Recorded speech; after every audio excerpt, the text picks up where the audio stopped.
பிரியமானவர்களே, ஆண்டவராகிய இயேசு கிறிஸ்துவின் நாமத்தினாலே உங்கள் யாவரையும் அன்போடு கூட நான் வாழ்த்துகிறேன். ஆண்டவர் கிருபையாய் நமக்கு கொடுத்த இந்த புதிய நாளுக்காக முதலாவது நாம் ஆண்டவருக்கு நன்றி சொல்லுவோம். கர்த்தரின் வெளிச்சம் ஜீவனின் பலனும் கிருபையாய் ரட்சிப்புமானார்.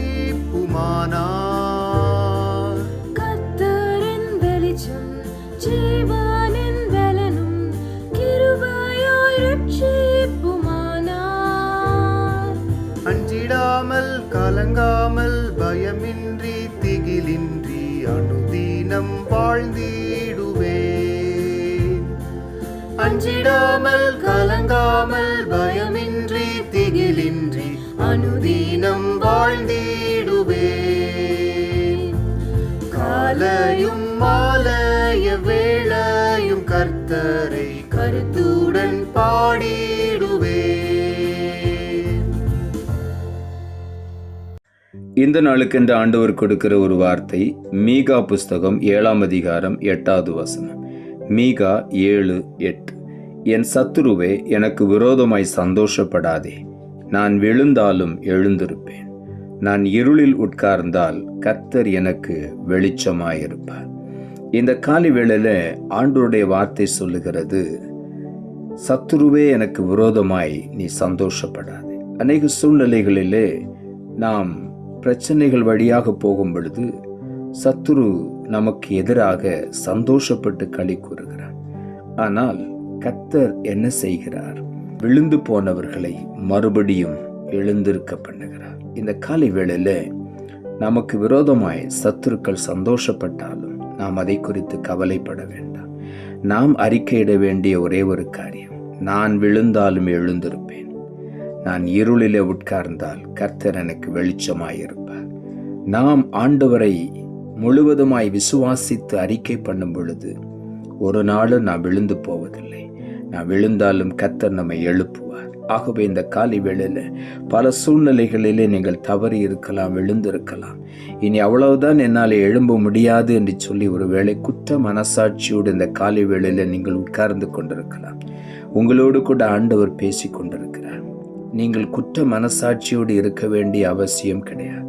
நம்முடைய குற்றங்கள், நம்முடைய பாவங்கள், நம்முடைய மீறுதல்கள், அக்கிரமங்கள் எல்லாவற்றையும் ஆண்டவர் ஏற்கனவே சிலுவையில் சுமந்து நமக்கு விடுதலை தந்துவிட்டார். ஆகவே நாம் ரட்சிக்கப்பட்டவர்கள், விடுவிக்கப்பட்டவர்கள், நீதிமான்கள் ஆக்கப்பட்டவர்கள். ஆகவே நாம் எதை குறித்தும் சோர்ந்து போகாதபடி அவன் சந்தோஷப்பட்டால் சந்தோஷப்பட்டு கொண்டே இருக்கட்டும். நான் விழுந்தாலும் நான் எழுந்திருப்பேன். நான் இருளிலே உட்கார்ந்தால் கர்த்தர் எனக்கு வெளிச்சமாயிருப்பார். எதை குறித்து நாம் கவலைப்பட மாட்டேன் என்று நாம் தைரியமாய் முன்னேறி செல்ல வேண்டும். அதுதான் தேவன் நமக்கு கொடுக்கக்கூடிய ஒரு விசுவாசம். அந்த விசுவாசத்தில் முன்னேறி செல்லும் பொழுது ஒருபோதும் நாம் தோற்று போவது இல்லை. நாம் மேன்மை அடைந்து கொண்டே இருப்போம். கர்த்தர் நம்மை எழுப்புவார், நம்மை உயர்ந்த அடைக்கலத்தில் வைப்பார். அவர் நமக்கு வெளிச்சமாயிருப்பார். இருள் நம்மை ஒருபோதும் பற்றி கொள்ள முடியாது. ஏனென்றால் கர்த்தரே நமக்கு வெளிச்சமாயிருந்து நம்மை வழி நடத்துவார், நம்மை பிரகாசிக்க பண்ணுவார். சங்கீதங்களின் புஸ்தகம் 30ஆம் அதிகாரம் 1 வசனம் சொல்லுகிறது, கர்த்தாவே, என் சத்துருக்கள் என்னை மேற்கொண்டு மகிழ ஒட்டாமல் நீர் என்னை கை தூக்கி எடுத்தபடியினால் நான் உம்மை போற்றுவேன். தாவீது எழுதுகிறார், என் சத்துருக்கள் என்னை மேற்கொண்டு மகிழ விடவில்லை நீர், என்னை கை தூக்கி எடுத்து விட்டீர், நான் உம்மை போற்றுவேன் என்று சொல்லி இந்த காலை வேளையில விசுவாசத்தோடு நாம் அறிக்கையிடுவோம். என் சத்துருக்களை என்னை மேற்கொண்டு மகிழ விடவே மாட்டீர் ஆண்டவரே. நீர் விடவில்லை, இன்னும் நீர் விட மாட்டீர்.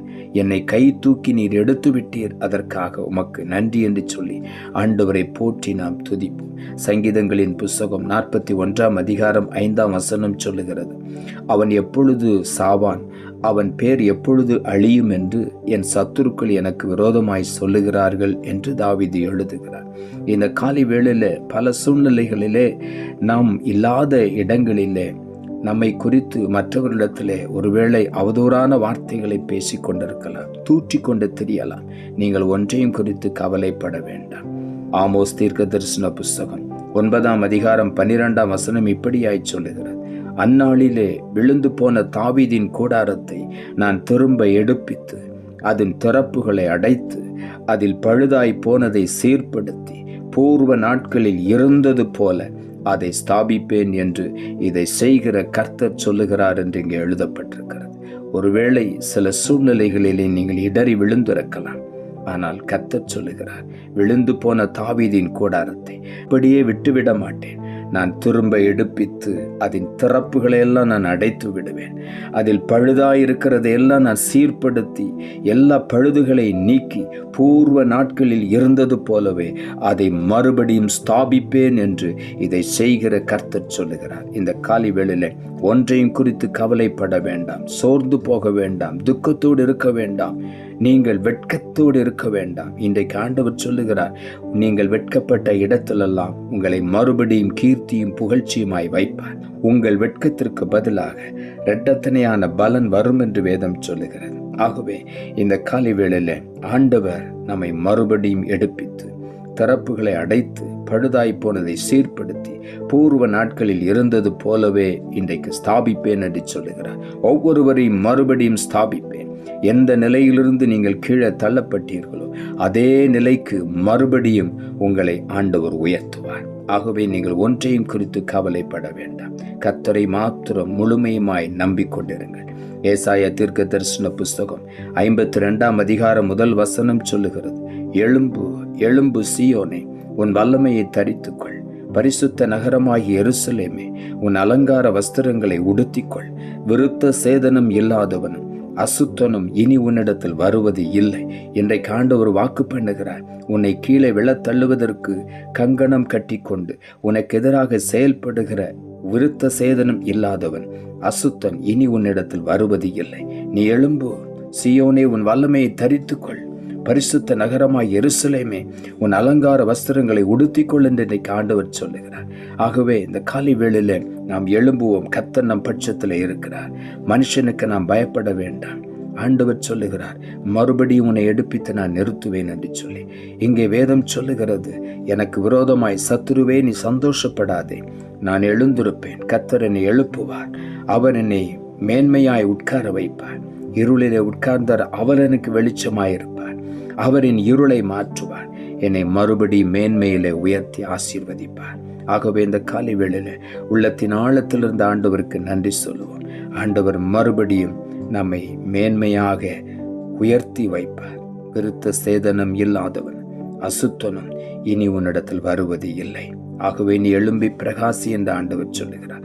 ஆண்டவருக்காக பிரகாசிக்க வேண்டிய ஒவ்வொருவரையும் இந்த காலை வேளையில சத்துருவின் எல்லா திட்டங்களிலிருந்தும் வெளியே கொண்டு வந்து உங்களை இன்றைக்கு ஆண்டவர் மேன்மைப்படுத்துகிறார். உள்ளத்தின் ஆழத்திலிருந்து ஆண்டவருக்கு நாம் நன்றி சொல்லுவோம். நாம் ஜெபிப்போம். அன்புள்ள ஆண்டவரை, கிருபையாய் நீர் கொடுத்த இந்த புதிய நாளுக்காய் மறுபடியும் உமக்கு நன்றி செலுத்துகிறோம். ஆண்டவர் கொடுத்த ஜீவனுள்ள வார்த்தைக்காக நன்றி. என் சத்துருவே, எனக்கு விரோதமாய் சந்தோஷப்படாதே.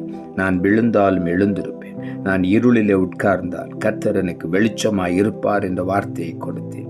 வசனத்தை கேட்டுக்கொண்டிருக்கிற ஒவ்வொருடைய வாழ்க்கையிலும் எந்த சூழ்நிலையில் விழுந்திருந்தாலும் இன்றைக்கு ஆண்டவர் மறுபடியும் திரும்ப நான் எடுப்பித்து திறப்புகளை அடைத்து பழுதாய் போனதை சீர்படுத்தி பூர்வ நாட்களில் இருந்தது போல ஒவ்வொருவரையும் ஸ்தாபிப்பேன் என்று நீர் வாக்கு பண்ணுகிறபடியினால் உமக்கு நன்றி.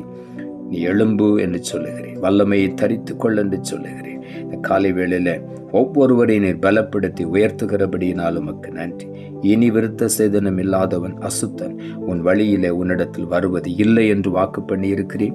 அப்படியே ஒவ்வொருவரும் இந்த வாக்கு தத்தத்தை பிடித்து கொண்டு மேலாக எழும்பி பிரகாசிக்க நீர் உதவி செய்யும். கரத்தில் ஒப்புக் கொடுக்கிறோம். இரட்சகர் இயேசுவின் நாமத்தில் ஜெபிக்கிறோம் நல்ல பிதாவே, ஆமென்.